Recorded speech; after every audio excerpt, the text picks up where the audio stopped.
Welcome to economical institute guys. और आज है डे 10 स्टैटिस्टिक्स क्वेश्चन सीरीज की। तो चलिए गाइस डे 10 का पहला क्वेश्चन शुरू करते हैं।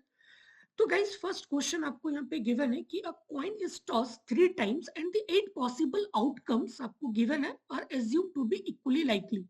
If A is the event that head occur on each of the two tosses, B is the event that tail occurs on the third tosses, C is the event that exactly two tail occur in the three tosses, shows that event A and B are independent, B and C are dependent. तो इस question में guys आपको basically check करना है कि independent और dependent. तो guys आपको कॉन्सेप्ट पता होना चाहिए, ठीक है।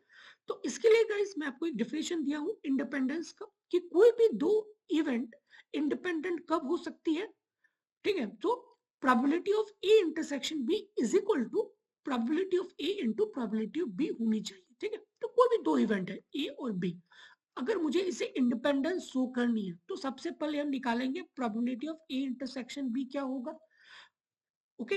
एंड इंडिविजुअल प्रोबेबिलिटी निकालेंगे, फिर इसको इनटू कर देंगे और ये दोनों इक्वल होना चाहिए। लेट्स से इसकी वैल्यू 1/8 अगर आ रही है तो इसकी भी वैल्यू 1/8 आनी चाहिए, तभी ये दो इवेंट हमारा क्या होगा, इंडिपेंडेंट इवेंट होगा। डन, ठीक है। तो गाइस इस चीजों को आप याद रखेंगे कि इंडिपेंडेंस को चेक करने के लिए probability of the intersection of the two event must be equal to multiplication of the two individual probability, okay, done. और गाइस दूसरी थ्योरम यहाँ पे जो कि बहुत इंपॉर्टेंट है, अगर ए और बी इंडिपेंडेंट है तो ए एंड बी कॉम्प्लीमेंट भी इंडिपेंडेंट होगा, ठीक है। आपको पता है कि भाई ए और बी क्या है, इंडिपेंडेंट है, तो ए एंड बी कॉम्प्लीमेंट भी क्या होगा, इंडिपेंडेंट होगा, ठीक है। इसकी प्रूफ गाइस यहाँ पे गिवन है, बट प्रूफ इंपॉर्टेंट नहीं है एग्जाम पॉइंट ऑफ व्यू से, ठीक है। गाइस नेक्स्ट डेफिनेशन आपको गिवन है कि independence of more than two events, ठीक है। Event A1 A2 till AK are independent if and only if the probability of intersection of any two 3 till K of this event equals the product of their respective probabilities, ठीक है। तो यहाँ पे मोर than to event है जो कि independence है, like से कि A B C D like this, ठीक है। और हमें पता है कि ये सारे इवेंट इंडिपेंडेंस है।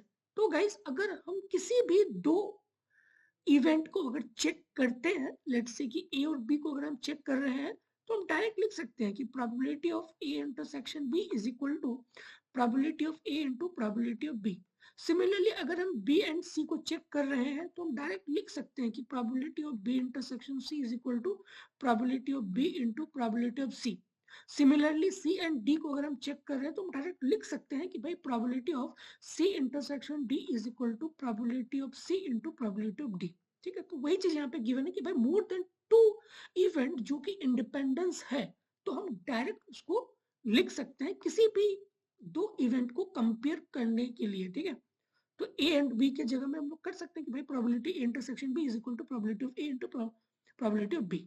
सिमिलरली बी सी के बीच में ये लिख सकते हैं सी डी डी ई, कुछ भी दो इवेंट को आप पकड़ लो और ये वाला कंडीशन उस पर लिख दो, ठीक है, अगर आपको इंडिपेंडेंस गिवन है तो, ठीक है, डन।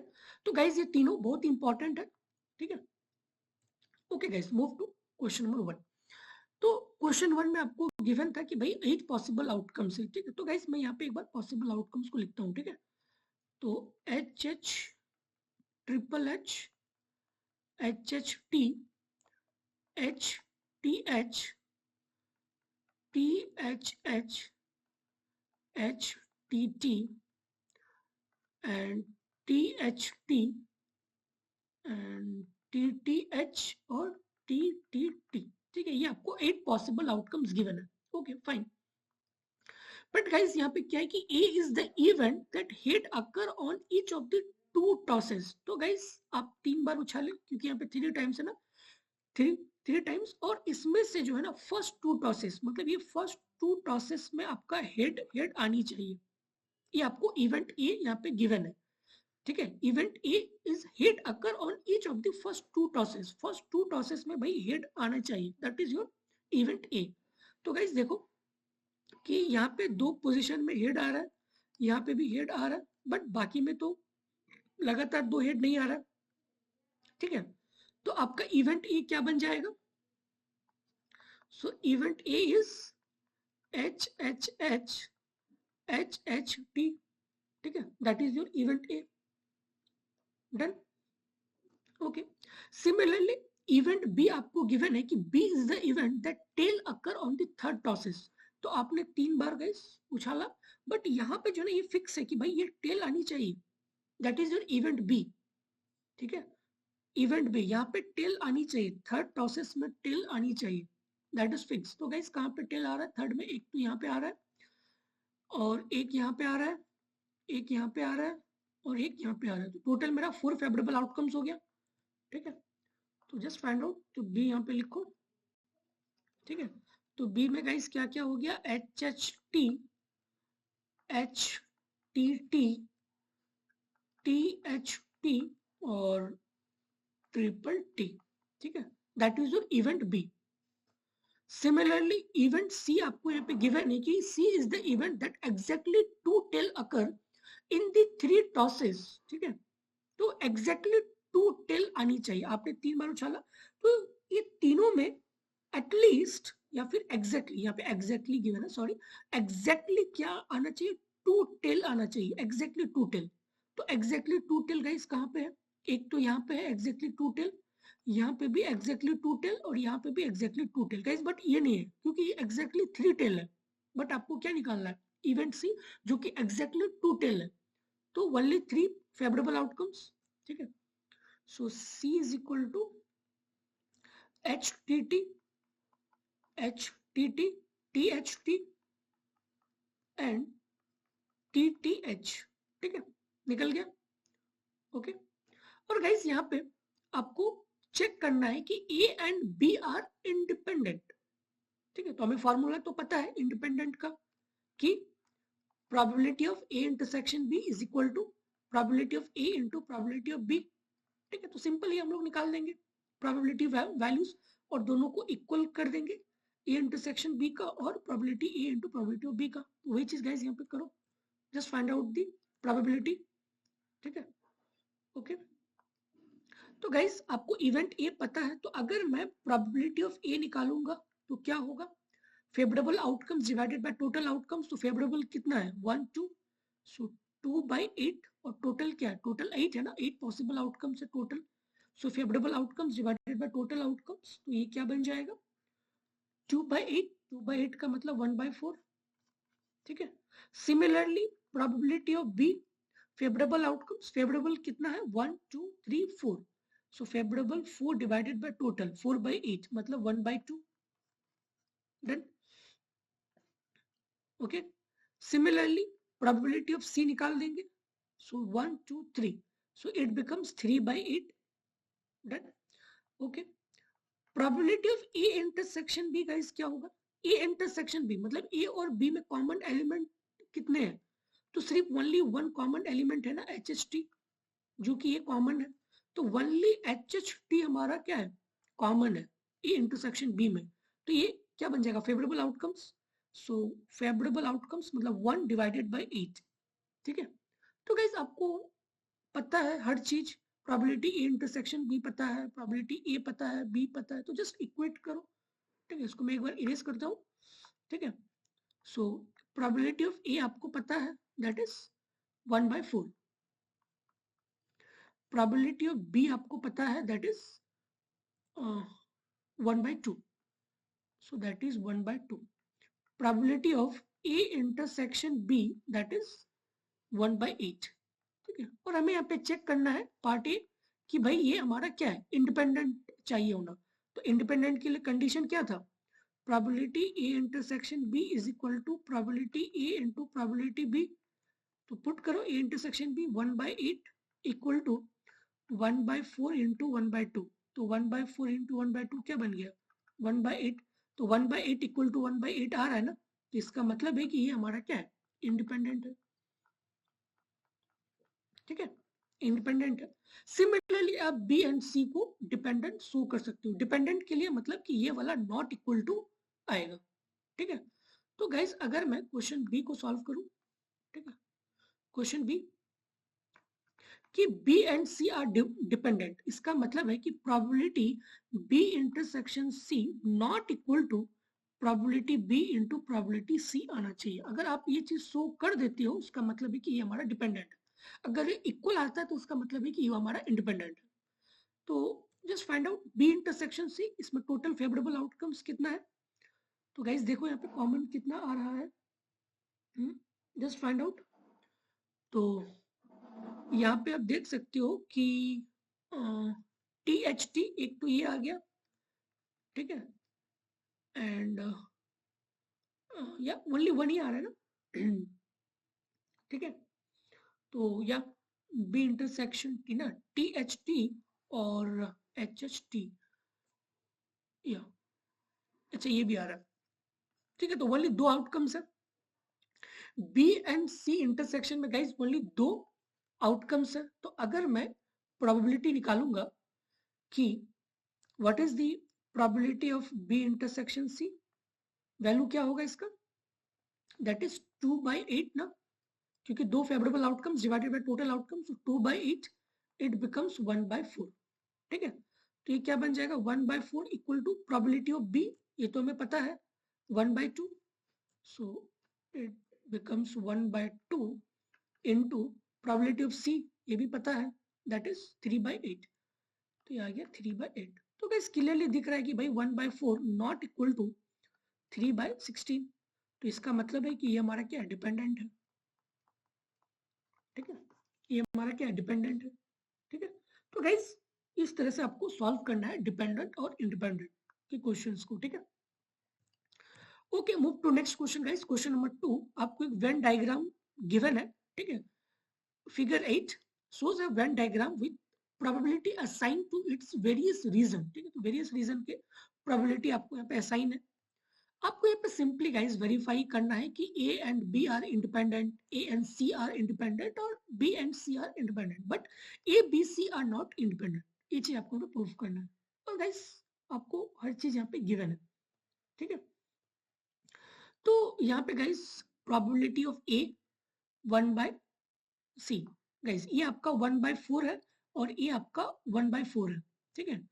तो सिंपली यहाँ पे आपको प्रोबेबिलिटी ऑफ A क्या होगा, हो जाएगा 1/4 plus 1/4, so that becomes probability of whole entire region A ना, so 1/4 plus 1/4 it becomes 1/2, ठीक है।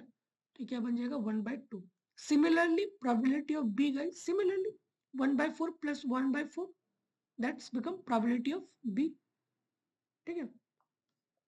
तो ये आपका बन जाएगा कितना, दैट बिकम्स 1/2, ये भी सेम आएगा।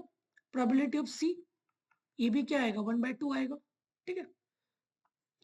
Okay, and probability of A intersection भी आपको गिवन है 1/4, A इंटरसेक्शन भी आपको गिवन है दैट इज 1/4, डन।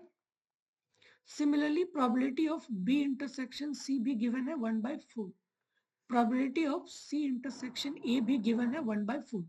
तो गाइस अगर मैं A और B के बीच में अगर मैं चेक करूंगा कि भाई मुझे इंडिपेंडेंस चेक करना है A और B के बीच में, तो फार्मूला क्या है, probability A intersection B is equal to probability of A into probability of B। A intersection B का वैल्यू हमें पता है 1/4, so 1/4 is equal to 1/2 into 1/2, तो ये क्या बन जाएगा 1/4 इज इक्वल टू 1/4, ठीक है। तो ये दोनों इक्वल आ रहा है, इसका मतलब है कि ये हमारा इंडिपेंडेंट इवेंट है, ठीक है। सिमिलरली आप उसको B एंड C को भी चेक कर सकते हो, सो दी probability of B intersection C is equal to probability of B into probability of C, तो ये क्या आ जाएगा 1/4 is equal to 1/2 into 1/2, तो ये क्या आ जाएगा 1/4 इक्वल टू 1/4, तो ये भी सेटिस्फाइड हो रही है, तो इसका मतलब है कि ये भी हमारा क्या इंडिपेंडेंट इवेंट है। तो इस तरह से गाइस आप C एंड A का भी चेक कर सकते हो, एंड ABC जो कि इंडिपेंडेंट नहीं होगा, ठीक है, तो उसमें एक अलग वैल्यूज आ जाएगी, ठीक है। तो इस क्वेश्चन में आपको सिंपली चेक करना था इंडिपेंडेंट और डिपेंडेंट केस में, और मैंने आपको फॉर्मूला ऑलरेडी बता चुके हैं कि अगर किसी भी दो इवेंट के बीच में अगर इंडिपेंडेंट चेक करना हो तो उसके लिए आपको ये वाला फॉर्मूला पता होना चाहिए, probability of A intersection B is equal to probability of A into probability of B, ठीक है। तो सिंपली आपको यहाँ पे ये चीज चेक करना है, okay. So move to guys question number 3. Question number 3 आपको गिवन है कि find the probabilities of getting 3 head in 3 random tosses of a balanced coin, and part B 4 sixes and another number in 5 random rolls of a balanced die. ठीक है, तो simple है ये भी. First part क्या है कि 3 tosses in 3 random tosses, 3 random tosses of a balanced coin, जो कि 3 हेड होनी चाहिए. तो गाइस जब अगर आप कॉइन को उछालते हो तो कुछ भी आ सकता है, हेड और टेल आ सकता है, बट यहाँ पे आपको निकालना है कि भाई 3 टॉस में हेड ही आनी चाहिए.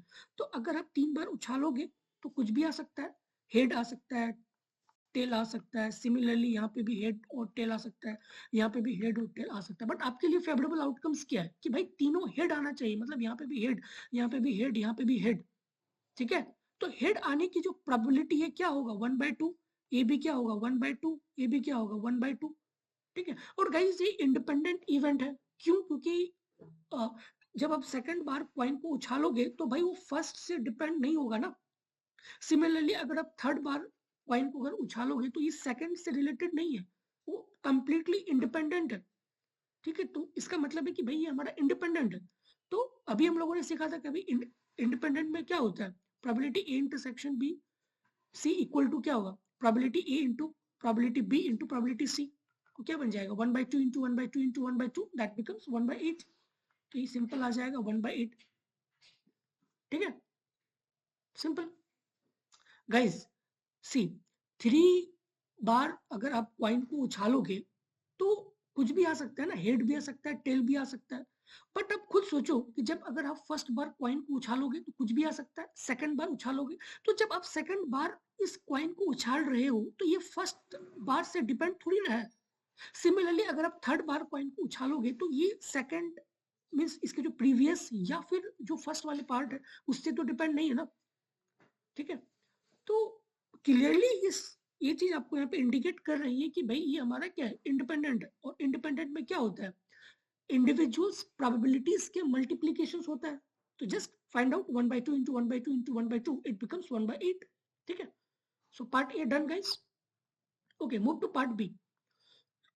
पार्ट बी में आपको गिवन है कि 4 sixes and another number in 5 random rolls of a balance die. ठीक है, तो गाइस अगर आप डाई को उछालोगे तो कुछ भी आ सकता है, 1 2 3 4 5 6. ठीक है, कुछ भी आ सकता है. दैट ओके, तो लेट्स से कि एक डाई है, जब अगर हम लोग इसको उछालेंगे तो कुछ भी आ सकता है, 1 2 3 4 5 एंड 6. बट आपको यहाँ पे गिवन है कि भाई इसमें 4 6 होना चाहिए, पहले तो 4 6 होना चाहिए, और लास्ट में कुछ भी आ सकता है, अनदर नंबर इन दी 5 रैंडम रूल, मतलब ये 5th पोजीशन में कुछ भी आ सकता है. तो गाइस अगर फर्स्ट में 6 आएगा तो इसकी प्रोबेबिलिटी क्या होगा, सिंपल ना, इसका क्या होगा 1/6 1/6 1/6 1/6 1/6 एंड 1/6. so इंडिविजुअल प्रोबेबिलिटी क्या होगा 1/6.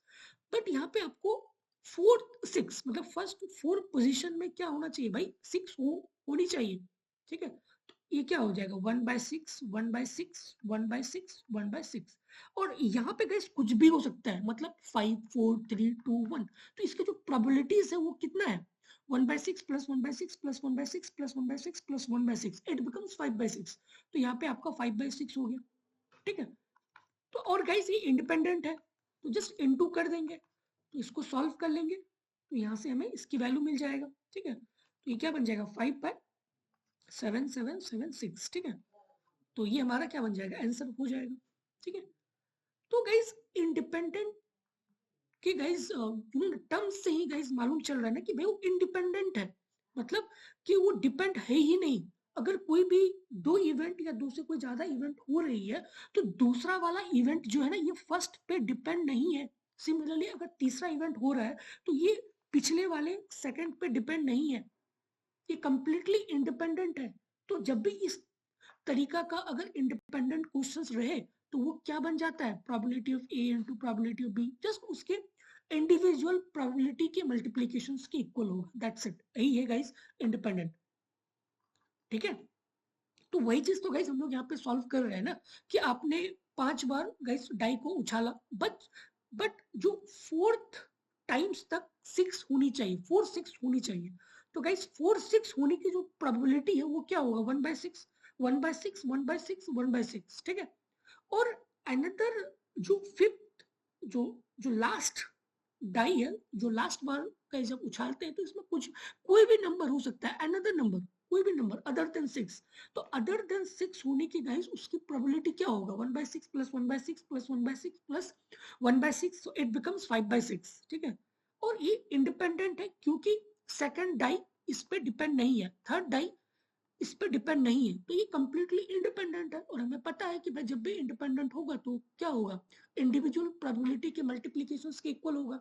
तो वही चीज तो हम लोग यहाँ पे किए, 1/6 into 1/6 into 1/6 into 1/6 into 5/6, so it becomes 5/776, ठीक है। तो गाइज ये दोनों के आंसर्स होंगे, ठीक है। तो फर्स्ट का आंसर क्या हो गया, पार्ट ए का आंसर हो गया 1/8, और पार्ट बी का आंसर हो गया 1/6 1/6 1/6 इंटू 5 और एक बार 1/6, हाँ, तो इट बिकम्स 5/7776, ठीक है। Okay okay guys, thank you.